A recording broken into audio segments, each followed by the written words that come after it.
Mon petit-fils, qui a brillamment réussi dans les affaires, m'a rendu visite et m'a demandé « Est-ce que les 7 000 € par mois t'aident bien, mamie ?» J'ai répondu « Je dois choisir entre mes médicaments et manger, mon chéri. » Il a immédiatement blêmi. Un jour plus tard, nous avons découvert la vérité sur ma belle-fille. Je suis heureuse de vous avoir ici. Suivez mon histoire jusqu'au bout et commentez avec la ville d'où vous regardez pour que je puisse voir jusqu'où mon récit a voyagé. Je fixais le flacon de pilules dans mes mains tremblantes, comptant les comprimés restants pour la 3e fois de la journée. 7 pilules entre moi et cette douleur oppressante dans la poitrine qui était devenue ma compagne de tous les instants depuis des mois. L'étiquette de l'ordonnance se moquait de moi avec son encre bleue joyeuse. Renouvellement avant le 15 mars. Nous étions le 20 mars. À 67 ans, je n'aurais jamais imaginé me retrouver assise dans mon minuscule studio, à faire des choix impossibles entre mon traitement pour le cœur et mes courses. Ma maigre pension de retraite couvrait à peine le loyer, me laissant des miettes pour tout le reste. La fierté m'avait empêché de demander de l'aide à ma famille, mais la fierté ne remplit pas un estomac vide, ni ne calme un cœur qui s'emballe. J'ai posé les pilules sur ma table de cuisine branlante, à côté d'une enveloppe marquée « Dernier avis », en lettres rouges menaçantes. La compagnie d'électricité se fichait de mes revenus fixes, ou de ma dignité. Ils voulaient leur argent, et je ne l'avais pas. On a frappé à ma porte si fort que j'ai failli renverser mon thé tiède. À travers le Judas, j'ai vu une silhouette familière qui a fait bondir mon cœur pour des raisons bien différentes. Antoine, mon petit-fils, 28 ans, une carrière florissante, et quelqu'un que je n'avais pas vu en personne depuis près de 6 mois. Mamie Eliane. Sa voix avait cet enthousiasme chaleureux qui faisait fondre mon cœur depuis ses 5 ans, quand il avait les dents du bonheur et était couvert de la terre du square. Maintenant, il se tenait sur mon paillasson, portant un costume coûteux qui valait probablement plus que mon revenu mensuel. Ses cheveux sombres parfaitement coiffés, avec l'assurance de quelqu'un qui n'a jamais eu à choisir entre médicaments et repas. Antoine, mon chéri. J'ai lissé mon gilet usé et j'ai essayé de sourire malgré l'épuisement qui pesait sur mes épaules. Quelle merveilleuse surprise! Il m'a enveloppée dans une étreinte qui sentait le parfum de luxe et la réussite. Un instant, je me suis permis de faire semblant que tout allait bien, que je ne survivais pas à grand-peine, que mon petit-fils ne pouvait pas sentir à quel point j'avais maigri à travers mes vêtements amples. J'étais dans le quartier pour une réunion avec un client et j'ai pensé m'arrêter. Il a reculé, ses yeux bleus scrutant mon visage avec inquiétude. « Tu as l'air fatiguée, mamie. » J'ai fait un geste de la main pour le rassurer, le conduisant vers mon petit salon. « C'est juste l'âge, mon grand. Je peux te faire un thé? Je crois qu'il me reste quelques biscuits quelque part. » Mais alors que je me dirigeais vers la cuisine, Antoine a aperçu les flacons de pilules alignés sur le comptoir comme des soldats de plastique. Son expression a changé, et j'ai vu sa façade d'homme d'affaires à succès se fissurer légèrement. « Mamie, tu prends soin de toi? Ça fait beaucoup de médicaments. » Une chaleur m'est montée au cou. Le médecin dit qu'ils sont nécessaires. Vieillir, ce n'est pas pour les faibles, comme on dit. Antoine s'est assis sur mon canapé élimé, regardant l'appartement avec un regard neuf. J'ai suivi son regard, voyant mon chez-moi à travers ses yeux. Les meubles délavés que je possédais depuis des décennies. Le réfrigérateur vide qui bourdonnait bruyamment dans un coin. La pile de factures impayées que j'avais essayé de cacher derrière un bol décoratif. Les 7 000 € que je t'envoie chaque mois, dit-il soudain, sa voix prudente et mesurée. Ça aide avec tout ça, n'est-ce pas? Les médicaments, les factures, tout ce dont tu as besoin. Ces mots m'ont frappé comme une douche glacée. Je me suis agrippée au dossier de ma chaise, mes genoux devenant soudainement instables. Quoi? 7 000 €? Le visage d'Antoine est devenu blanc. Pas pâle, pas inquiet. Blanc comme un linge. L'argent que j'envoie à Chloé, chaque mois pour tes soins. Elle a dit que tu avais besoin d'aide pour les frais médicaux, les courses, les charges. Sa voix diminuait à chaque mot. Elle gère ça pour toi depuis presque 2 ans maintenant. La pièce s'est mise à tourner. 2 ans. Pendant 2 ans, j'avais rationné mes pilules, mangé des biscuits secs pour le dîner, porté des pulls à l'intérieur, parce que je ne pouvais pas me permettre de chauffer. Pendant 2 ans, je m'étais sentie oubliée, abandonnée, comme un fardeau que personne ne voulait reconnaître. Antoine. Ma voix n'était qu'un murmure. Je n'ai pas vu un centime de cet argent. Le silence qui a suivi était assourdissant. J'ai regardé le visage de mon petit-fils passer par la confusion, la prise de conscience, et enfin, une rage que je n'avais jamais vue auparavant. Ses mains se sont serrées en poing sur ses genoux. Elle m'a dit que tu étais trop fière pour accepter de l'argent directement de moi, dit-il, la voix creuse. Elle a dit que tu te sentirais mieux si ça passait par elle comme une aide familiale. Elle a dit que tu allais bien, que l'argent te permettait d'être à l'aise. Je me suis laissée tomber sur ma chaise, le poids de la trahison s'abattant sur moi comme une couverture étouffante. Chloé, ma belle-fille, la femme qui m'appelait 2 fois par mois avec des nouvelles joyeuses de sa vie, qui me rendait visite de temps en temps avec des biscuits du supermarché et des sourires compatissants sur la difficulté de vivre avec un revenu fixe. Elle vient parfois, m'entendis-je dire comme si j'étais à des kilomètres. Elle m'apporte des petites choses, me demande comment je m'en sors. Elle a toujours semblé si concernée, si attentionnée. Antoine se leva brusquement, arpentant l'espace jusqu'à ma petite fenêtre qui donnait sur le parking. Son reflet montrait un homme aux prises, avec une vérité trop laide pour être acceptée. « Mamie, je lui envoie 7 000 € chaque mois, 56 000 € rien que sur les 8 derniers mois. Elle a dit que c'était à peine suffisant pour couvrir tes besoins, que ta santé déclinait, qu'elle faisait tout ce qu'elle pouvait. » Il se tourna vers moi, les yeux brillants de larmes non versées. « Ah, mon Dieu, qu'est-ce qu'elle a fait ?» La question flottait dans l'air entre nous, chargée de conséquences trop terribles pour être formulée. J'ai pensé à toutes les fois où Chloé avait mentionné qu'Antoine était si occupé par son travail qu'il ne pouvait pas venir. Toutes les fois où elle avait soupiré sur le coût de la vie quand j'avais mentionné mes difficultés avec les factures. Toutes les fois où elle m'avait tapoté la main en disant qu'elle comprenait à quel point ce devait être dur de se sentir oubliée par sa famille. Elle n'avait pas seulement volé de l'argent, elle avait volé l'amour de mon petit-fils, mon lien familial, ma dignité. Elle m'avait laissé croire que j'étais indésirable tout en se présentant comme ma sauveuse auprès d'Antoine. Je dois choisir entre mes médicaments pour le cœur et manger, dis-je doucement, les mots écorchant ma gorge à vif. Je n'ai pas eu un vrai repas depuis des jours. Je porte mon manteau d'hiver à l'intérieur parce que je ne peux pas me permettre de chauffer correctement cet endroit. Le sang-froid d'Antoine a finalement craqué. Il a pressé ses paumes contre ses yeux, ses épaules secouées par des sanglots. Je pensais prendre soin de toi. Je pensais que Chloé s'assurait que tu avais tout ce dont tu avais besoin. Elle m'envoyait des photos de courses qu'elle était censée avoir achetées pour toi, des reçus de médicaments qu'elle était censée être allée chercher. La cruauté de la chose m'a coupé le souffle. Non seulement Chloé m'avait volé, mais elle avait créé une fiction élaborée pour couvrir ses traces. Elle avait probablement acheté ses courses pour sa propre famille, rempli ses propres ordonnances, et les avait photographiées comme preuve de ses soins charitables. Elle nous a manipulés tous les deux, murmurai-je, la prise de conscience s'installant comme du plomb dans mon estomac.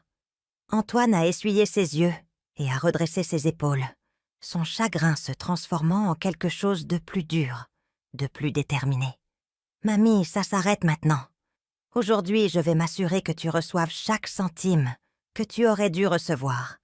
Et je vais m'assurer que Chloé fasse face aux conséquences de ce qu'elle a fait. » Mais alors même que le soulagement m'inondait à la promesse d'aide, une peur plus froide a pris racine. Si Chloé avait été aussi calculatrice, aussi manipulatrice pendant 2 ans, sans que l'un de nous ne se doute de rien, sur quoi d'autre avait-elle menti? Quels autres dommages avait-elle causés que nous n'avions pas encore découverts? Alors qu'Antoine sortait son téléphone pour commencer à passer des appels, j'ai aperçu mon reflet dans la fenêtre sombre. Je ressemblais exactement à ce que j'étais. Une vieille femme oubliée, mise de côté, et laissé à se débattre seul. Mais quelque chose dans mes yeux avait changé. La résignation avait disparu, remplacée par un sentiment que je n'avais pas ressenti depuis des années. La détermination. Chloé m'avait sous-estimée. Elle avait vu une femme âgée et avait supposé que j'étais impuissante, sans voix, facilement écartée. Elle était sur le point d'apprendre à quel point elle s'était trompée. Le lendemain matin, Antoine est arrivé à mon appartement avec une mallette, des cernes sous les yeux et l'expression sombre de quelqu'un qui avait passé la nuit à découvrir de vilaines vérités. Il avait appelé à l'avance, sa voix tendue d'une fureur contenue, me demandant de rassembler tous les papiers que j'avais, relevés bancaires, factures, tout ce qui pourrait nous aider à comprendre l'ampleur de la tromperie de Chloé. J'avais tout étalé sur ma table de cuisine comme les preuves d'une scène de crime. Avis de retard, facture médicale marquée « paiement requis », relevé bancaire montrant un solde qui ne semblait jamais dépasser 2 chiffres. Toute ma vie financière mise à nu, témoignage de 2 ans de désespoir silencieux. « Je suis au téléphone avec ma banque depuis 6 heures ce matin », dit Antoine en s'installant sur la chaise en face de moi. Il ouvrit sa mallette et en sortit une épaisse pile de relevés imprimés. Chaque virement, chaque reçu que Chloé a fourni, chaque mensonge qu'elle a raconté, tout est là. Ses mains tremblaient-elles légèrement alors qu'il étalait les papiers entre nous. Je pouvais voir la rage bouillir sous son calme professionnel, la façon dont sa mâchoire se crispait chaque fois qu'il mentionnait son nom. « Regarde ça !» Il a pointé un virement bancaire daté d'il y a 8 mois. 7 000 € envoyés à un compte que Chloé prétendait avoir ouvert spécifiquement pour tes soins. Elle l'appelait le Fonds de soutien Eliane. Elle m'a même envoyé des documents qui semblaient officiels, avec des numéros de compte et des informations de routage. Je me suis penchée en avant, étudiant les chiffres qui représentèrent de l'argent que je n'avais jamais vu. Une aide dont j'avais désespérément besoin, mais que je n'avais jamais reçue. Où est-ce que ça allait en réalité ? L'expression d'Antoine s'assombrit. Sur son compte chèque personnel, chaque centime. Il a tourné d'autres pages, sa voix devenant plus froide à chaque révélation. Elle attendait quelques jours après chaque virement, puis déplaçait l'argent sur différents comptes. Une partie allait au paiement de cartes de crédit pour des achats de luxe, une autre sur un compte d'épargne qu'elle avait ouvert à l'insu de mon père. Mon père. La façon désinvolte dont il l'a dit m'a rappelé que cette trahison était encore plus profonde que je ne l'avais réalisée. Chloé n'avait pas seulement volé ma belle famille, elle volait la famille de son propre mari, mentait à son propre beau-fils, manipulant les personnes qui auraient dû pouvoir lui faire le plus confiance. Il y a plus. Antoine a continué, sortant son téléphone. Ce sont des SMS qu'elle m'a envoyés au cours de la dernière année. Il a fait défiler des captures d'écran, le visage sombre. Écoute celui-ci de Noël dernier. Eliane va beaucoup mieux grâce à ta générosité. Elle a pu renouveler ses médicaments et s'est même acheté un joli manteau d'hiver. Elle est si reconnaissante, mais trop fière pour te le dire elle-même. Les mots m'ont frappé comme des coups. Noël dernier, j'avais passé la journée seule, portant ma robe de chambre élimée, parce que mon seul manteau d'hiver était tombé en lambeaux. J'avais mangé de la soupe en conserve chauffée sur ma cuisinière parce que je ne pouvais pas me permettre un vrai repas de fête, ou celui-ci de février. La voix d'Antoine était à peine contrôlée. J'ai dû emmener Eliane chez le médecin aujourd'hui. Son état cardiaque est préoccupant, mais heureusement, nous pouvons nous permettre les spécialistes maintenant. Elle n'arrête pas de dire qu'elle ne sait pas ce qu'elle ferait sans sa famille. Qui s'en soucie ? J'ai pressé ma main sur ma poitrine, sentant le battement irrégulier qui s'était aggravé pendant les mois d'hiver, où je sautais des doses de mon médicament. Je n'ai pas vu de spécialiste depuis plus d'1 an, murmurai-je. Je reçois mes ordonnances à la clinique d'urgence parce que je ne peux pas me permettre un cardiologue. Antoine a posé son téléphone et a tendu la main sur la table pour prendre la mienne. La sienne était chaude et stable. La mienne était froide et tremblante. Mamie, elle a créé tout un récit fictif.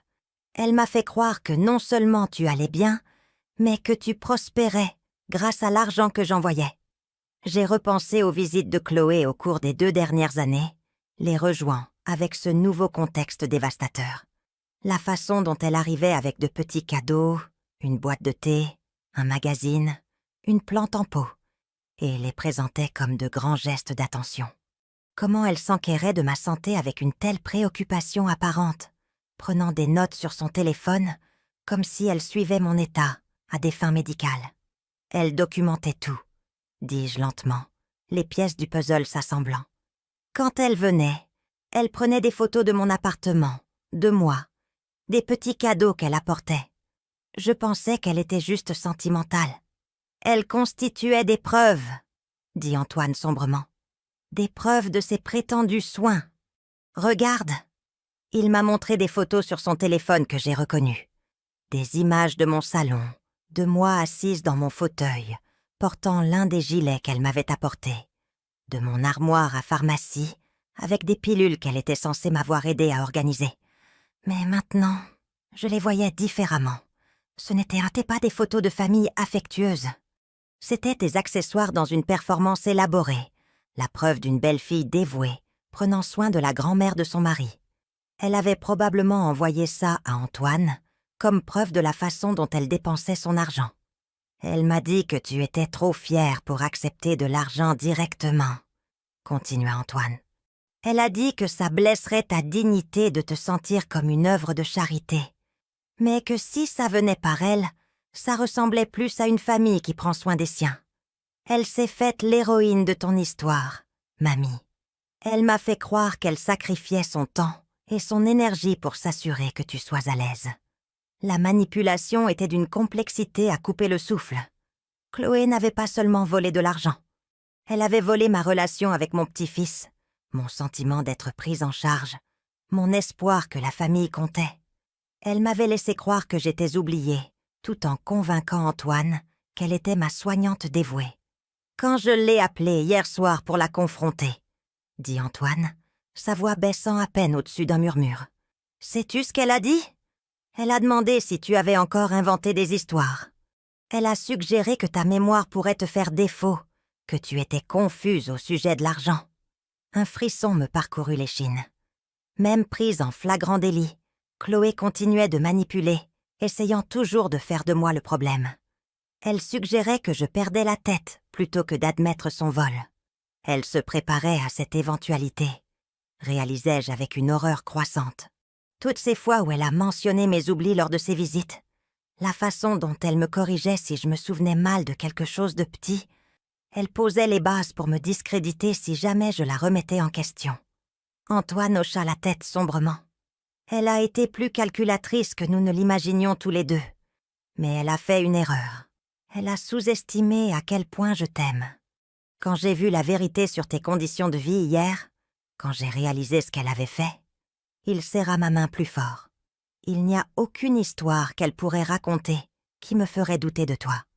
J'ai senti les larmes monter, mais ce n'étaient plus des larmes de tristesse, c'étaient des larmes de soulagement, de validation, d'être enfin crue après des mois de manipulation psychologique que je n'avais même pas reconnue comme telle. « Qu'est-ce qui se passe maintenant ?» demandai-je. L'expression d'Antoine se durcit en quelque chose que je n'avais jamais vu auparavant. Une détermination froide qui me rappela qu'il était plus que mon petit-fils aimant. Il était un homme d'affaires à succès qui avait bâti sa carrière en lisant les gens et en gérant des problèmes complexes. « Maintenant, nous rassemblons les preuves, » dit-il. « Toutes. Chaque mensonge, chaque manipulation, chaque euro qu'elle a volé. Et ensuite, nous nous assurons qu'elle fasse face aux conséquences de ce qu'elle t'a fait. » Mais alors même que l'espoir fleurissait dans ma poitrine, pour la première fois depuis des mois, je ne pouvais pas me défaire du sentiment que nous n'avions fait qu'effleurer la surface de la tromperie de Chloé. Si elle avait été aussi calculatrice au sujet de l'argent, sur quoi d'autre avait-elle menti? Quels autres dommages avait-elle causé que nous n'avions pas encore découverts? Comme s'il lisait dans mes pensées, le téléphone d'Antoine vibra avec un SMS, son visage blêmi en le lisant. Puis, il me montra l'écran. C'était de Chloé. Eliane m'a appelée très confuse ce matin, demandant de l'argent qui n'existe pas.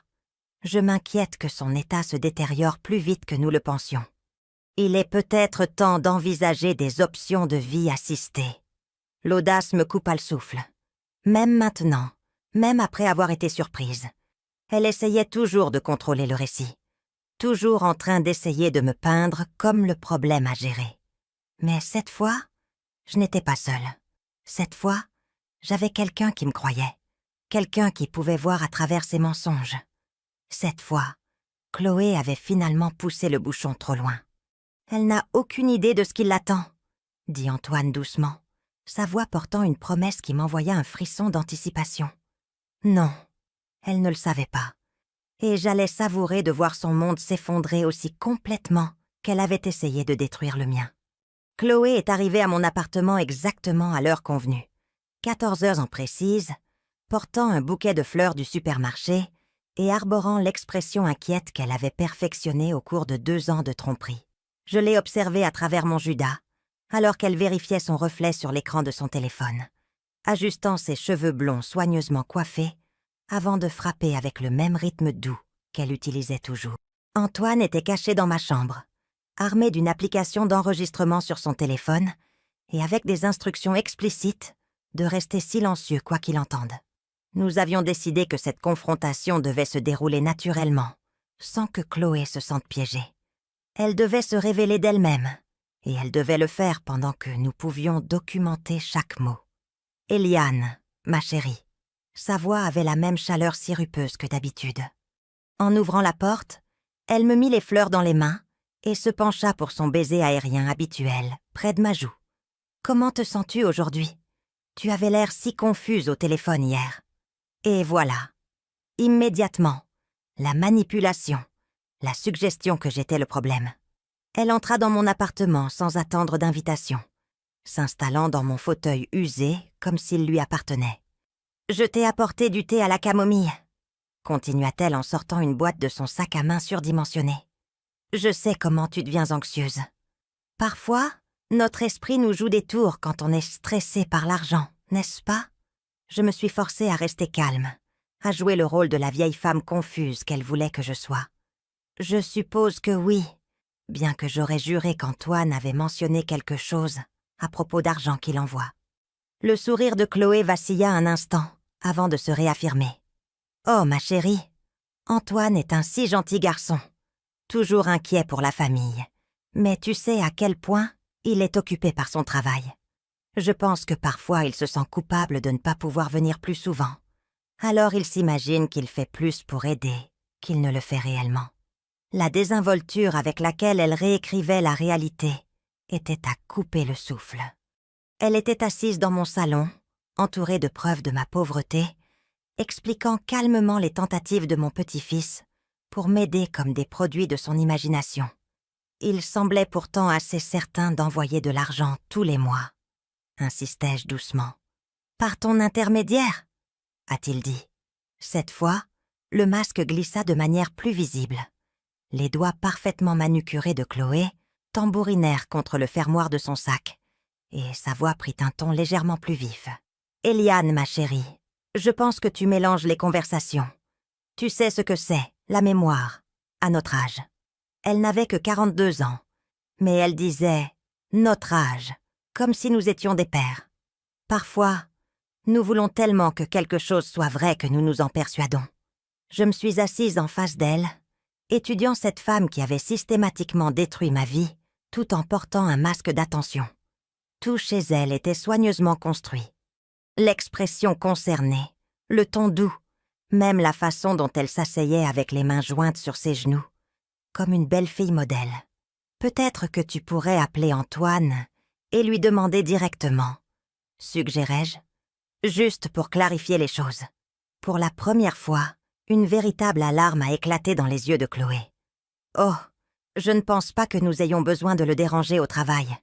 Tu sais à quel point son travail est important.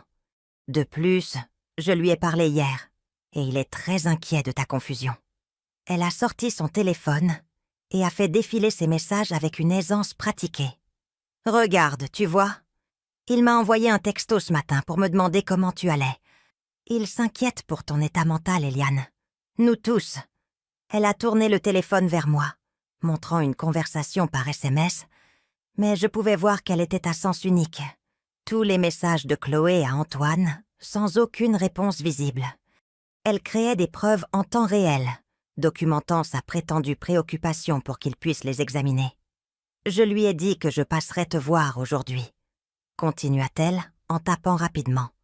Je vais lui faire savoir que tu sembles plus confuse que d'habitude. Il est peut-être temps d'envisager des options de soins supplémentaires.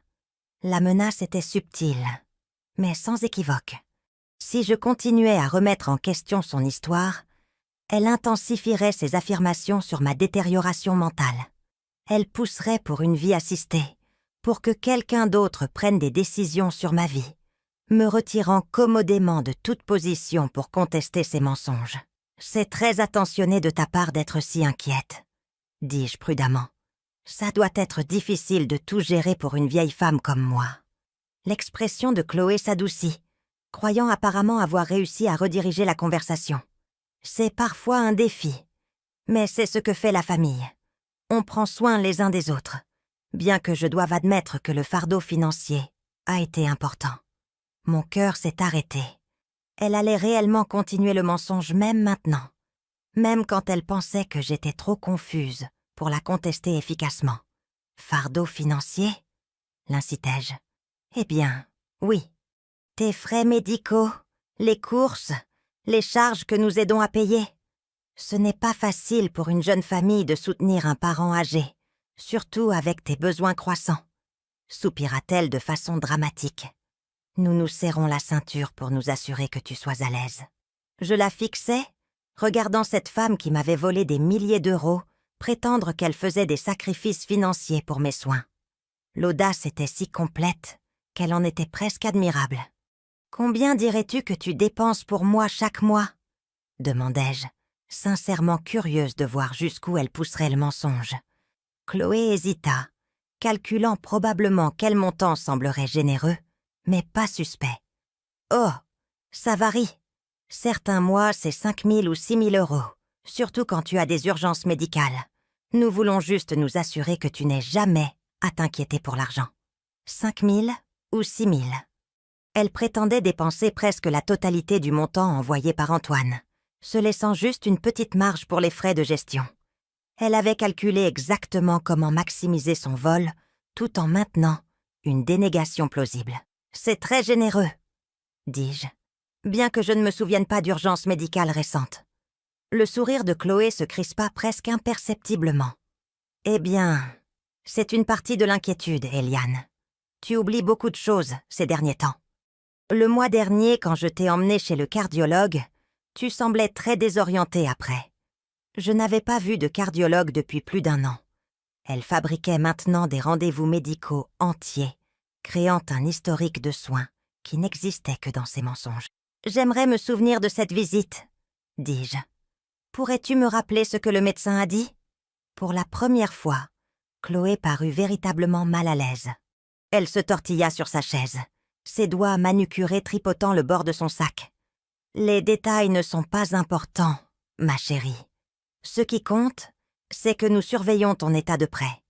Le médecin était content que nous puissions nous permettre les soins appropriés pour toi. » Elle improvisait maintenant, parlant en généralité parce qu'elle ne pouvait pas fournir de détails sur un rendez-vous médical qui n'avait jamais eu lieu. Mais elle maintenait toujours le mensonge central. Que l'argent était dépensé pour mes soins, qu'elle était l'héroïne qui gérait ma santé. « Je suis si reconnaissante, » dis-je, ma voix délibérément fragile. « Je ne sais pas ce que je ferais sans toi pour veiller sur moi. » L'expression de Chloé s'éclaira, apparemment convaincue d'avoir réussi à renforcer son récit. « C'est exactement ce que j'ai dit à Antoine. Tu es si dépendante des soins que nous fournissons. Ce serait dévastateur si quoi que ce soit venait perturber ce système de soutien. » Une autre menace enveloppée d'inquiétude. Elle me rappelait que la contester signifiait perdre l'aide, même qu'elle prétendait fournir. Bien sûr, je savais maintenant qu'il n'y avait aucune aide à perdre, mais elle croyait que sa manipulation fonctionnait toujours. « Bien que je m'inquiète, » continua-t-elle, sa voix prenant un ton conspirateur, « de ce qui arriverait si la situation professionnelle d'Antoine changeait. Les jeunes hommes dans des carrières exigeantes On ne sait jamais combien de temps le succès durera. Mon sang se glaça. Elle planifiait déjà des contingences, préparant des explications sur les raisons pour lesquelles l'argent pourrait cesser d'arriver. Elle pensait plusieurs coups à l'avance, calculant comment maintenir son histoire, même si les circonstances changeaient. « L'entreprise d'Antoine est instable ?» demandai-je. « Oh, pas instable exactement, mais compétitive, très stressante. Ces jeunes entrepreneurs, ils s'épuisent si vite. Je veux juste m'assurer que nous ayons des plans de secours pour tes soins, si sa situation financière change. » Elle semait des doutes sur la fiabilité d'Antoine, mettant en place un récit où elle était la soignante stable et lui, la variable imprévisible. Si on l'interrogeait plus tard sur l'argent manquant, elle pourrait prétendre que les problèmes professionnels de son beau-fils affectaient sa capacité à aider. La sophistication de sa manipulation était stupéfiante. Elle ne se contentait pas de voler de l'argent. Elle construisait une réalité alternative entière, où elle était indispensable, et tous les autres peu fiables. « Tu penses à tout, » dis-je, le pensant d'une manière qu'elle ne comprendrait jamais. Chloé se leva, apparemment satisfaite d'avoir renforcé son contrôle. « Je devrais aller m'occuper du dîner, mais j'enverrai un texto à Antoine, au sujet de notre conversation d'aujourd'hui. Il voudra savoir comment tu vas. » Elle allait lui faire un rapport sur ma prétendue confusion, ajoutant une autre couche à sa documentation sur mon déclin mental. Chaque interaction était une preuve dans son dossier soigneusement construit pour mon incompétence. « Merci pour les fleurs, » dis-je alors qu'elle rassemblait ses affaires. « Et pour tout le reste que tu fais. »« Bien sûr, ma chérie, c'est ce que fait la famille. » Elle s'arrêta à la porte, la main sur la poignée. « Essaie de ne pas t'inquiéter des questions d'argent, d'accord ? Parfois, trop penser aux finances peut aggraver la confusion. Concentre-toi simplement sur ton confort et laisse-nous gérer les choses compliquées. » Après son départ, je suis restée assise dans mon fauteuil pendant plusieurs minutes, digérant ce que je venais de voir. Chloé n'avait pas seulement maintenu ses mensonges, elle les avait renforcés, ajoutant de nouvelles fabrications et menaces à chaque échange. Antoine sortit de la chambre, le visage pâle de rage. « Tu as tout entendu, chaque mot, » dit-il en brandissant son téléphone. « Des rendez-vous médicaux qui n'ont jamais eu lieu, un soutien financier qui n'existe pas, des menaces sur ton état mental si tu n'obéis pas. » Sa voix tremblait de fureur. « Ce n'est pas juste une voleuse, mamie, c'est une prédatrice. » J'ai hoché la tête, me sentant étrangement calme, malgré tout ce que je venais d'endurer. Elle fait ça depuis si longtemps que c'est devenu naturel pour elle. Elle croit à ses propres mensonges, à ce stade. « Pas pour longtemps, » dit Antoine sombrement. « Parce que maintenant, nous avons tout ce qu'il faut pour la détruire. » En le regardant faire défiler l'enregistrement, documentant chaque mensonge pour référence future, j'ai ressenti quelque chose que je n'avais pas connu depuis des années. La satisfaction d'avoir eu raison. Chloé s'était révélée complètement, et elle n'avait aucune idée du piège dans lequel elle venait de tomber. La confrontation était terminée, mais le véritable règlement de compte ne faisait que commencer. 3 jours après avoir enregistré les mensonges de Chloé, Antoine est retourné à mon appartement avec un dossier en carton assez épais pour s'étouffer et une expression qui me disait que notre enquête avait découvert quelque chose de bien pire qu'un simple vol. Il a posé le dossier sur ma table de cuisine, avec le respect de quelqu'un qui manipule des preuves dans une affaire de meurtre. « Mamie, j'ai besoin que tu t'assoies pour ça, » dit-il, sa voix soigneusement contrôlée. « Ce que nous avons trouvé va au-delà de l'argent, bien plus profondément que nous ne l'imaginions. » Je me suis installée sur ma chaise, me préparant. Au cours des dernières 72 heures, j'avais supposé que nous avions tout documenté. Les fonds volés, les visites médicales fabriquées, la manipulation. Mais l'expression d'Antoine suggérait que nous n'avions fait qu'effleurer la surface. « J'ai engagé un détective privé, » commença-t-il en ouvrant le dossier. « Quelqu'un spécialisé dans la fraude financière. Nous avons retracé chaque transaction, chaque communication, chaque mensonge que Chloé a raconté au cours des 2 dernières années. » Il a sorti une pile d'emails imprimés, de relevés bancaires et de relevés téléphoniques. Ça a commencé avec ça. Il m'a tendu l'impression d'un email daté d'il y a 3 ans, 6 mois, avant que le vol financier ne commence. L'expéditeur était Chloé. Le destinataire était un certain Marc Fournier, présenté comme un coordinateur de soins familiaux. Mes mains tremblaient en lisant ces mots. Marc, nous avons discuté de la situation des soins aux personnes âgées. Et devient de plus en plus isolée et ne remarquera probablement pas les écarts dans la gestion financière. Elle exprime déjà de la confusion au sujet des factures et des médicaments. A est très occupée par son travail et me fait entièrement confiance pour gérer les affaires familiales. Je pense que nous pouvons procéder avec le plan dont nous avons discuté. Faites-moi savoir de quelle documentation vous avez besoin. « Qui est Marc Fournier ?» murmurai-je. « Un homme qui n'existe pas », dit Antoine sombrement. Le compte email a été créé par Chloé, en utilisant un faux nom. Elle s'envoyait des emails à elle-même, créant une trace écrite qui donnait l'impression qu'elle consultait un professionnel au sujet de tes soins. Je fixais l'email, mon esprit tourbillonnant. Il y a 3 ans, j'étais en meilleure santé, plus indépendante.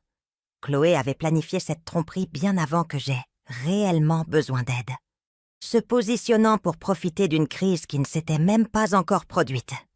Il y a plus. Antoine a sorti un autre document.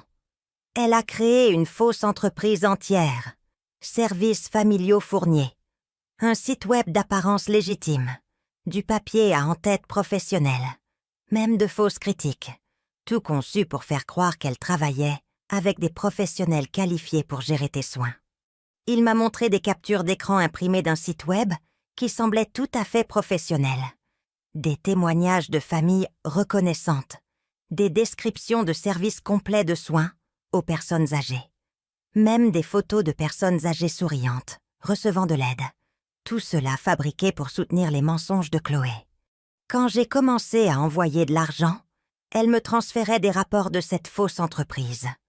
Continua Antoine. Des comptes rendus détaillés de tes rendez-vous médicaux, des livraisons de courses, de l'entretien ménager.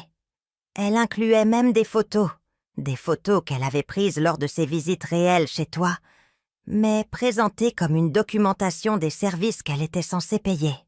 Je me suis souvenu de ces photos maintenant, avec une clarté écœurante. Chloé avait toujours son téléphone sorti lors des visites, prenant des photos de moi dans mon fauteuil, de mon armoire à pharmacie, de mon réfrigérateur clairsemé. Je pensais qu'elle était sentimentale, documentant notre temps ensemble. Au lieu de cela, elle créait des accessoires pour une fraude élaborée. Les livraisons de courses qu'elle a documentées, dis-je lentement. Je ne les ai jamais reçues, parce qu'elle achetait des courses pour sa propre famille et photographiait les reçus, confirma Antoine. Pareil pour les médicaments, les services de nettoyage, le matériel médical. Tout ce qu'elle prétendait acheter pour toi allait en fait à son propre foyer. La sophistication de la tromperie était à couper le souffle. Chloé n'avait pas seulement volé de l'argent, elle avait créé une infrastructure commerciale fictive entière pour justifier le vol. Elle avait passé des mois à construire une documentation crédible avant même de demander de l'aide financière. Mais ce n'est pas le pire, dit Antoine, sa voix baissant à peine au-dessus d'un murmure. Il sortit un autre ensemble de papiers. Relevés téléphoniques, journaux de SMS, communication par email. Elle sabotait activement tes autres relations, s'assurant que tu restes isolée et dépendante d'elle. Mon sang se glaça. Qu'est-ce que tu veux dire? Ta voisine, Madame Dubois, elle a essayé de t'inviter à la fête d'anniversaire de sa petite fille, l'année dernière. Te souviens-tu d'avoir reçu cette invitation? Je fronçai les sourcils, fouillant ma mémoire. Non, je n'ai jamais entendu parler de fête. Parce que Chloé a intercepté l'invitation. Il me montra un échange d'emails imprimé entre Chloé et Madame Dubois. Elle a dit à ta voisine que tu avais des difficultés et que les rassemblements sociaux étaient trop accablants pour ton état. Elle a suggéré à Madame Dubois d'éviter les invitations futures pour ne pas te contrarier. La trahison me frappa comme un coup physique. Madame Dubois avait été ma voisine la plus proche pendant 15 ans. Quand elle avait soudainement cessé de m'inclure dans les activités sociales, j'avais supposé qu'elle se désintéressait de notre amitié. Au lieu de cela, Chloé avait systématiquement détruit la relation, en me dépeignant comme mentalement fragile. Ta cousine Juliette à Lyon a essayé de t'envoyer un colis de soins à Noël dernier, continua Antoine sans relâche. Chloé a contacté la compagnie de transport et l'a fait retourner, prétendant que tu avais déménagé sans laisser d'adresse. Elle a ensuite dit à Juliette que tu avais spécifiquement demandé de ne recevoir aucun colis parce qu'il te perturbait. J'ai senti les murs de mon monde s'effondrer autour de moi. Juliette avait été mon lien familial le plus proche, en dehors d'Antoine. Quand les cartes de Noël avaient cessé d'arriver, quand les appels téléphoniques occasionnels avaient mépris fin, j'avais supposé qu'elle était simplement devenue occupée avec sa propre vie. Au lieu de cela, Chloé avait systématiquement coupé cette relation aussi. « Combien de personnes ?» demandai-je, ma voix à peine audible. L'expression d'Antoine était sombre, alors qu'il parcourait d'autres documents. « Tout le monde, mamie. Chaque ami, chaque membre de la famille, chaque lien que tu avais en dehors de son contrôle. Elle a créé une campagne systématique pour t'isoler, faisant croire que tu déclinais mentalement et socialement. » Il me montra un journal détaillé qu'il avait compilé. Des dizaines de communications interceptées, d'invitations bloquées, de colis redirigés et de bilans de santé fabriqués. Chloé s'était nommée ma gardienne officieuse, filtrant toutes mes interactions avec le monde extérieur. Elle a dit aux gens que tu développais une démence, continua Antoine, que tu devenais paranoïaque et hostile envers les visiteurs. Elle s'est peinte comme la belle-fille dévouée, sacrifiant son temps et son énergie pour s'occuper d'une femme âgée de plus en plus difficile. La cruauté de la chose était stupéfiante. Non seulement Chloé avait volé mon argent, mais elle avait aussi volé mes liens, ma vie sociale, mon indépendance. Elle avait créé une prison d'isolement et convaincu tout le monde que c'était pour mon propre bien. « Le cabinet de ton médecin a une note dans ton dossier, » dit Antoine, sa voix tendue de colère. « Chloé les a appelés il y a 6 mois, prétendant être ta soignante désignée. Elle leur a dit que tu avais des problèmes de mémoire et que toutes les communications médicales devaient en passer par elle pour éviter de te perturber. C'est pour ça qu'ils ont arrêté de m'appeler directement pour les rendez-vous, » réalisai-je avec horreur. Je pensais qu'ils étaient juste plus efficaces en passant par la famille. Elle interceptait tes communications médicales aussi. Les rappels de rendez-vous, les résultats de tests, les mises à jour de médicaments, tout était filtré par elle. Elle avait un contrôle total sur tes informations de santé. J'ai pensé à toutes les fois où je m'étais sentie confuse au sujet de mes soins médicaux, incertaine des changements de prescription ou des horaires de rendez-vous. J'avais attribué cela au vieillissement, à l'oubli normal. Au lieu de cela, c'était une privation systématique d'informations conçue pour me rendre plus dépendante de l'aide supposée de Chloé. « Il y a une dernière chose, » dit Antoine, sortant un dernier document qui me fit battre le cœur. « Elle a contacté les services de protection des adultes le mois dernier. » « Quoi ? » Elle a déposé un rapport exprimant son inquiétude quant à tes conditions de vie et ton état mental. Elle a prétendu que tu refusais l'aide, que tu devenais hostile envers les membres de ta famille et que tu montrais des signes de déclin cognitif grave. Elle a demandé une visite de contrôle. La pièce se mit à tourner. Je n'ai jamais eu de visite des services de protection, parce que l'assistante sociale l'a appelée en premier, en tant que contact familial répertorié. Chloé leur a dit que la situation s'était stabilisée et que tu acceptais maintenant des soins appropriés. Elle a fourni la documentation du prétendu soutien médical et de l'assistance financière que tu recevais. Je fixais le rapport, lisant la description de ma vie par Chloé. Le sujet semble malnutri et confus, vit dans des conditions insalubres, refuse l'aide de la famille et devient agité lorsque des soins sont proposés. Nécessite une intervention immédiate avant que la situation ne se détériore davantage. Elle avait documenté mes véritables difficultés, résultats de son vol, et les avait présentées comme la preuve de mon déclin mental. Puis elle s'était positionnée comme la solution, le membre de la famille, attentionné, essayant de fournir une aide appropriée. « Si jamais tu l'avais défiée publiquement, » dit Antoine doucement. Elle avait un rapport officiel documentant ta prétendue instabilité mentale. Quiconque remettait en question son histoire aurait été dirigé vers ce dossier des services de protection. Le piège était complet. Chloé avait volé mon argent, m'avait isolé de ma famille et de mes amis, contrôlait mes informations médicales et avait créé une documentation officielle de ma prétendue incompétence. Si j'avais jamais essayé de la dénoncer, elle aurait pu me faire déclarer mentalement inapte et peut-être même me faire interner. Elle prévoyait de me faire interner, murmurai-je, la portée totale de son stratagème enfin claire. Je pense que ça a toujours été le but final, confirma Antoine. Un contrôle complet sur tes finances et ta vie. Elle aurait pu continuer à recevoir de l'argent indéfiniment, pendant que tu étais enfermé en toute sécurité quelque part, incapable de contredire ses histoires.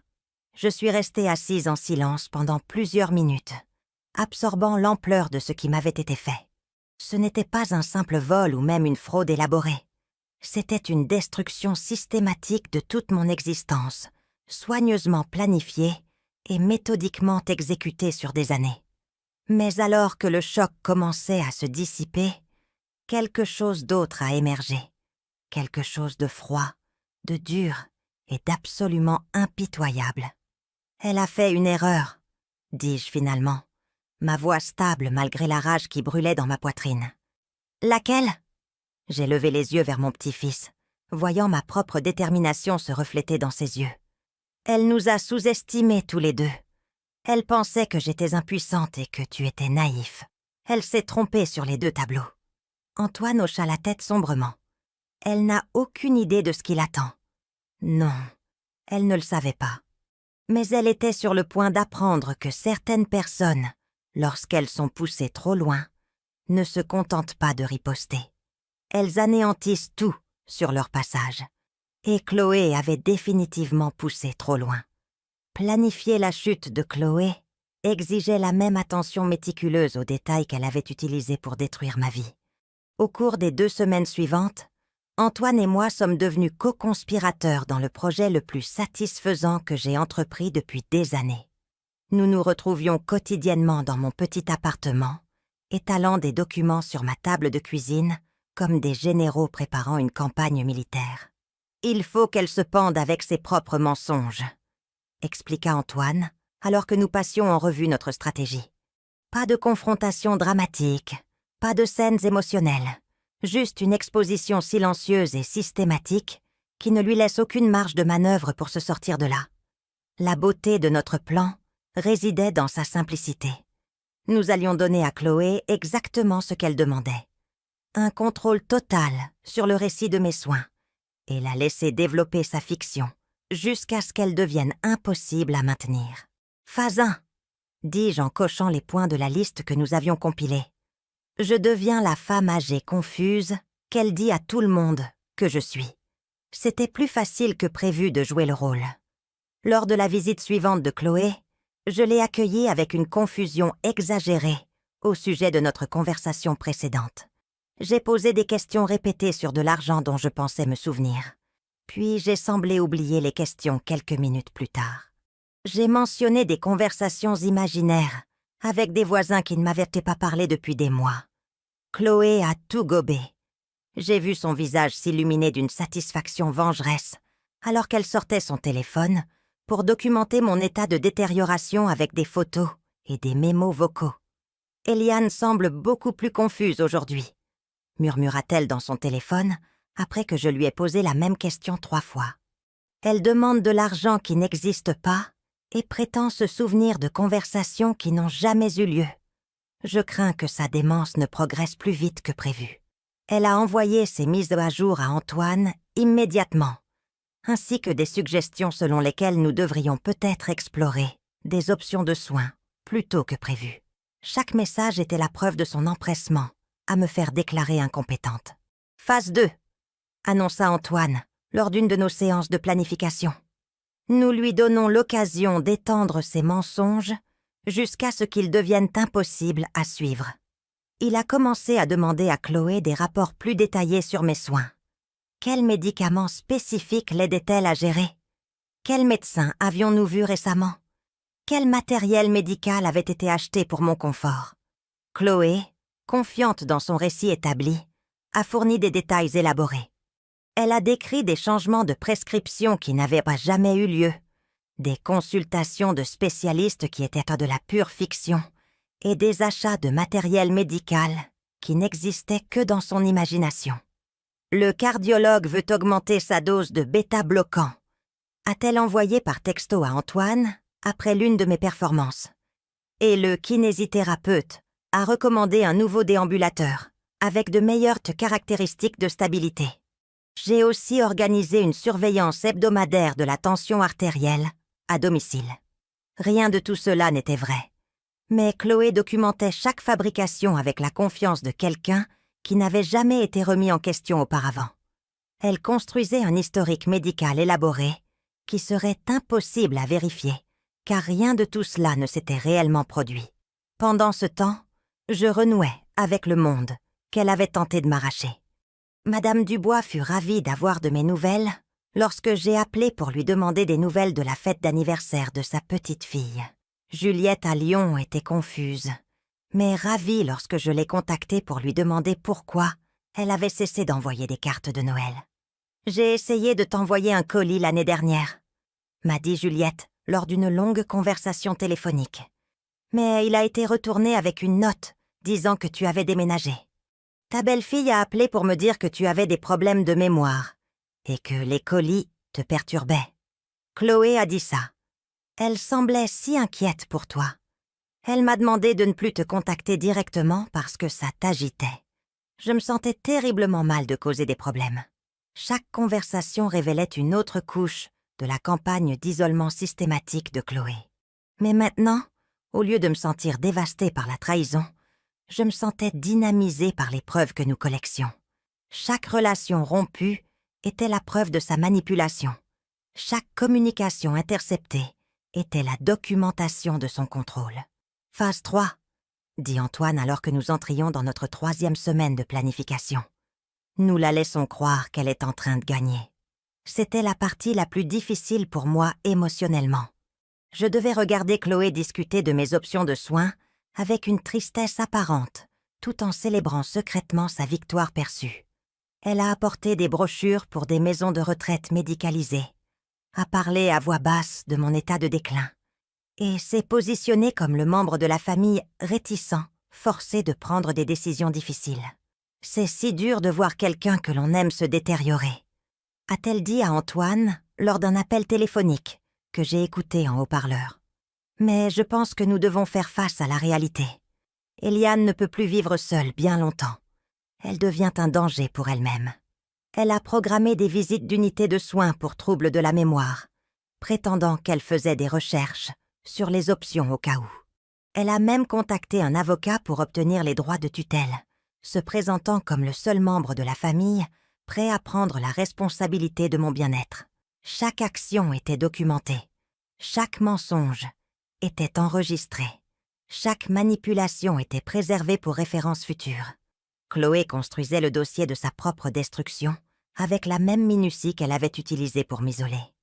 Mais la partie la plus satisfaisante de notre plan était de la voir devenir négligente avec le succès.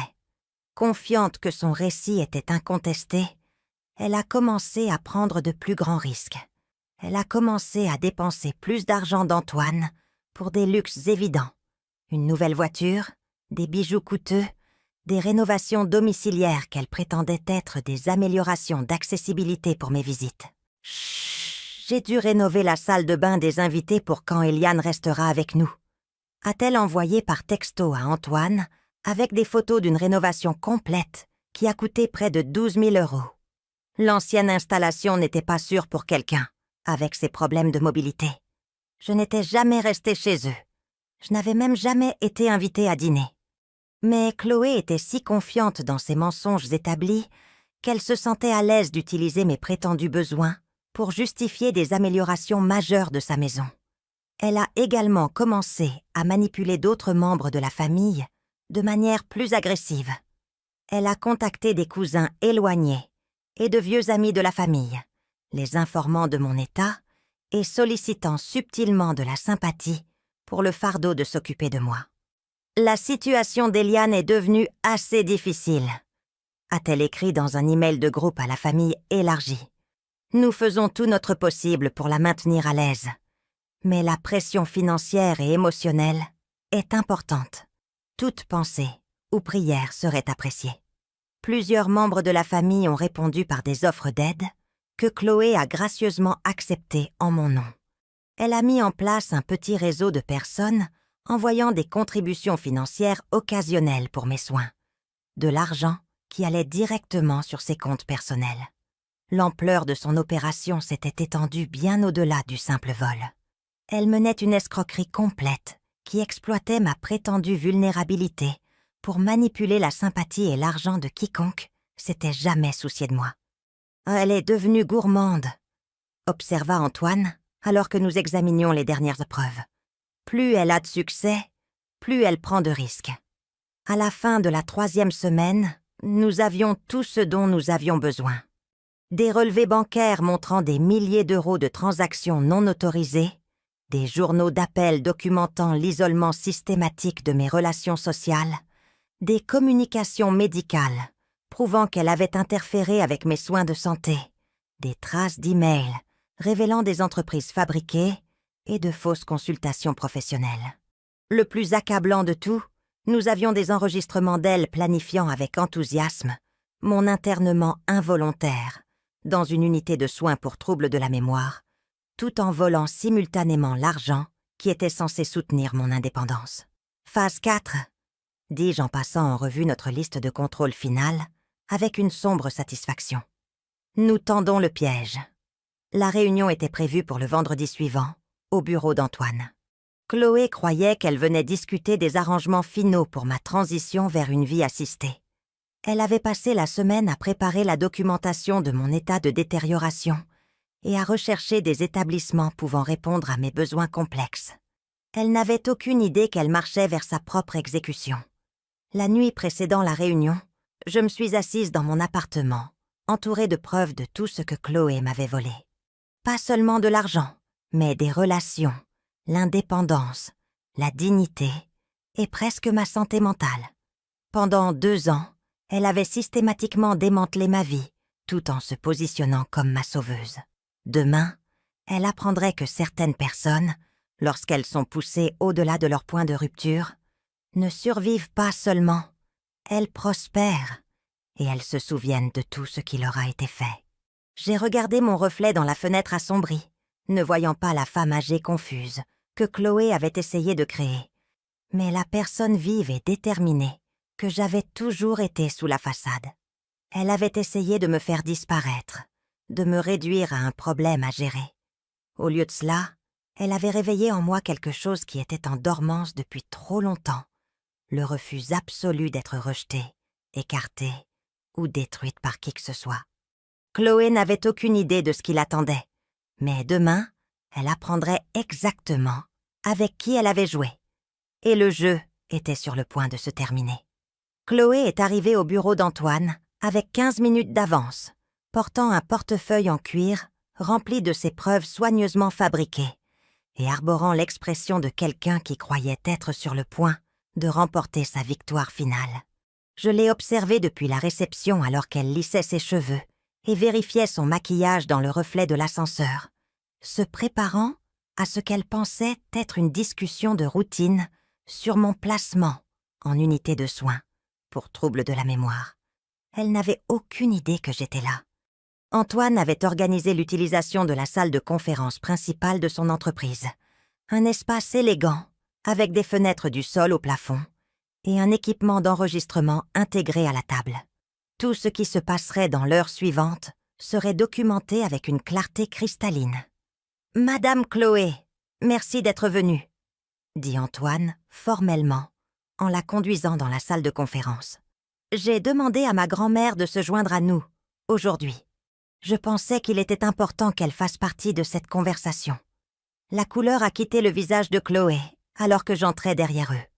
Pendant un bref instant, son masque soigneusement construit a glissé, révélant une panique authentique avant qu'elle ne réaffirme son expression de belle fille concernée.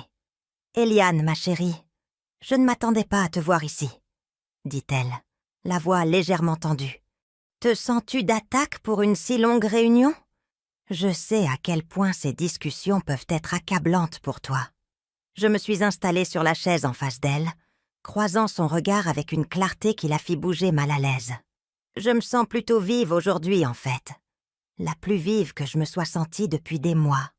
Chloé jeta un regard nerveux entre Antoine et moi, sentant clairement que quelque chose avait changé, mais incapable d'identifier la menace. Eh bien, c'est merveilleux cependant. Tu sais comment ces bons jours peuvent être suivis de jours plus difficiles. En fait, dit Antoine en ouvrant son propre portefeuille, je pense que nous devrions commencer par examiner certains documents, des dossiers financiers en particulier. Il a étalé les relevés bancaires sur la table. Chaque virement, chaque euro volé, chaque transaction frauduleuse clairement surlignée. Les yeux de Chloé parcoururent les papiers, sa respiration devenant superficielle à mesure que l'ampleur des preuves devenait claire. Ceci montre chaque paiement que j'ai envoyé au cours des 2 dernières années, continua Antoine d'un ton neutre. 168 000 au total, tous envoyés à des comptes que tu contrôlais. Soi-disant pour les soins de ma grand-mère. Les mains de Chloé tremblaient légèrement alors qu'elle attrapait les papiers. Oui, et comme vous pouvez le voir, chaque centime a été utilisé pour les besoins d'Eliane. Les frais médicaux seuls ont été astronomiques. Vraiment ? Pris-je la parole pour la première fois depuis que je m'étais assise. De quels frais médicaux s'agissait-il exactement ? La question flottait dans l'air comme une lame. Chloé me regarda avec une alarme croissante, reconnaissant clairement que la femme âgée confuse qu'elle avait manipulée n'était nulle part en vue. Tes visites chez le cardiologue, les consultations de spécialistes, les médicaments, balbutia-t-elle. Tous les soins dont nous avons discuté. Antoine a sorti un autre ensemble de documents. Ce sont les dossiers médicaux des vrais médecins de ma grand-mère. Aucune visite de spécialiste au cours de la dernière année, aucune consultation de cardiologue, aucun changement de prescription. En fait, son médecin traitant a une note indiquant que toutes les communications étaient filtrées par toi, ce qui les a empêchés de fournir des soins adéquats. La façade de Chloé se fissurait visiblement maintenant. De la sueur perlait sur son front, malgré la température fraîche de la salle de conférence. Il doit y avoir une confusion. J'ai la documentation de tous les soins médicaux que nous avons fournis. Vous voulez dire cette documentation ? J'ai fouillé dans mon propre sac et j'ai sorti des emails imprimés entre Chloé et le fictif Marc Fournier. La fausse entreprise de consultation médicale que vous avez créée. Le site web qui n'existe pas réellement. Les références professionnelles qui mènent à des numéros de téléphone déconnectés. Le silence qui a suivi était assourdissant. Chloé fixait les preuves de ses propres fabrications, sa bouche s'ouvrant et se fermant sans un son. Pendant 2 ans, elle avait été celle qui contrôlait l'information, gérait les récits, décidait à quoi ressemblait la vérité. Maintenant, elle était confrontée à la vérité réelle et elle n'avait aucune réponse préparée. Ou peut-être que vous vouliez dire cette documentation, ajouta Antoine, plaçant les relevés téléphoniques sur la table. Ah, l'interception systématique des communications de ma grand-mère avec sa famille et ses amis. Les mensonges que vous avez racontés pour l'isoler de tous ceux qui se souciaient d'elle. Chloé a finalement retrouvé sa voix, mais elle est sortie comme un murmure désespéré. Eliane était confuse. Je la protégeais des situations qui auraient aggravé son état. « Quel état ?» demandai-je sèchement. « L'état que vous avez inventé ? La démence que vous avez fabriquée pour justifier le contrôle de ma vie ?» Je me suis penchée en avant, ma voix tombant à un calme mortel. « Pendant 2 ans, vous avez convaincu mon petit-fils que j'étais bien soignée alors que je choisissais entre des médicaments pour le cœur et de la nourriture. Vous avez volé de l'argent destiné à m'aider à survivre, tout en documentant ma détérioration comme preuve de vos soins dévoués. Vous m'avez isolée de chaque personne qui aurait pu réellement m'aider. Puis vous avez utilisé mon désespoir, résultant comme preuve que j'étais mentalement incompétente. La respiration de Chloé devenait rapide et superficielle. J'essayais d'aider. La situation financière est compliquée et je gérais tout pour m'assurer que vous ayez ce dont vous aviez besoin. Ce dont j'avais besoin, dis-je, ma voix s'élevant pour la première fois. C'était l'argent que mon petit-fils envoyait. Ce dont j'avais besoin, c'était le contact avec ma famille et mes amis. Ce dont j'avais besoin, c'était le contrôle de mes propres soins médicaux. Vous avez volé tout cela en convainquant tout le monde que vous étiez une sainte. Antoine a placé un dernier document sur la table, le rapport des services de protection des adultes que Chloé avait déposé. Celui-ci est particulièrement intéressant. Vous avez signalé ma grand-mère comme une adulte vulnérable, ayant besoin d'intervention. Puis, vous vous êtes positionné comme la solution au problème que vous aviez créé en volant son argent de soutien. Chloé fixa le rapport, sa dernière défense s'effondrant. J'étais inquiète pour son bien-être. Vous étiez inquiète de maintenir le contrôle, corrigeai-je. Vous aviez besoin d'une documentation officielle de ma prétendue incompétence, au cas où quelqu'un remettrait un jour en question votre autorité sur ma vie. La pièce est tombée dans le silence, à l'exception du bruit de la respiration laborieuse de Chloé. Elle a regardé autour d'elle désespérément, cherchant une sortie qui n'existait pas. Chaque mensonge avait été exposé, chaque manipulation documentée, chaque calcul cruel mis à nu. L'assistante sociale des services de protection des adultes sera très intéressée par ces preuves, dit Antoine tranquillement. Tout comme la police, le bureau du procureur, et chaque membre de la famille à qui vous avez sollicité de l'argent sous de faux prétextes. Le sang-froid de Chloé s'est finalement complètement brisé. Vous ne pouvez pas prouver que j'avais l'intention de faire du mal à qui que ce soit. J'essayais d'aider à gérer une situation difficile. En volant plus de 168 000 €? Demandai-je. En fabriquant des urgences médicales et en interceptant les communications de santé? En détruisant systématiquement mes relations avec les gens qui se souciaient de moi? Je me suis levée, regardant de haut cette femme qui avait essayé de m'effacer de ma propre vie. Vous n'avez pas seulement volé de l'argent, Chloé. Vous avez volé 2 ans de ma vie. Vous avez volé ma dignité, mon indépendance, mes liens avec les gens que j'aime. Vous avez retourné mon propre petit-fils contre moi en le convainquant que j'étais trop fière pour accepter de l'aide, tout en vous assurant que je n'en reçoive jamais. Des larmes coulèrent sur le visage de Chloé maintenant. Mais ce n'étaient pas des larmes de remords. C'étaient des larmes de panique, de quelqu'un qui fait enfin face aux conséquences d'actions qu'il pensait ne jamais être découvertes. « Je peux le rembourser », murmura-t-elle désespérément. « L'argent, je peux tout rendre. Nous n'avons pas besoin d'impliquer d'autres personnes dans cette affaire de famille. Ce n'est plus une affaire de famille, depuis le moment où vous avez décidé de détruire systématiquement la vie d'une femme âgée pour le profit, » dit Antoine froidement. « C'est maintenant une affaire criminelle. » J'ai attrapé mon sac à main en sortant une épaisse enveloppe. Ce sont des lettres de chaque personne que vous avez convaincu d'arrêter de me contacter. Membres de la famille, amis, voisins, tous les gens qui se souciaient de moi mais à qui on a dit que j'étais trop fragile mentalement pour maintenir des relations. J'ai éparpillé les lettres sur la table, chacune documentant une autre connexion rompue, une autre relation que Chloé avait empoisonnée avec ses mensonges. Ils prévoient tous de me rendre visite ce week-end. Ils veulent voir par eux-mêmes à quel point je suis remarquablement vive et indépendante pour quelqu'un qui est censé avoir une démence avancée. Chloé regarda les lettres avec une horreur croissante. Son récit soigneusement construit était sur le point d'être exposé à tous ceux qu'elle avait manipulés. La famille élargie sympathique qui envoyait de l'argent, les voisins qui m'évitaient pour ne pas m'agiter, les amis à qui on avait dit que j'étais trop confuse pour maintenir le contact. Ils apprendraient tous la vérité.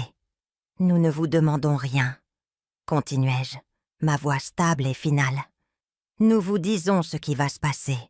Vous allez faire face à des accusations de maltraitance de personnes âgées, de fraude financière et de détournement de correspondance. Vous allez être exposé à chaque personne à qui vous avez menti et vous allez perdre tout ce que vous m'avez volé, plus les pénalités. Je me suis penchée sur la table, croisant ses yeux terrifiés. Mais surtout, vous allez apprendre maintenant. Je suis curieuse de savoir, vous qui écoutez mon histoire. Que feriez-vous à ma place? Avez-vous déjà vécu quelque chose de similaire? Commentez ci-dessous. Et en attendant, je vous laisse sur l'écran final 2 autres histoires qui sont les favorites de la chaîne et qui vous surprendront certainement. Merci d'avoir regardé jusqu'ici.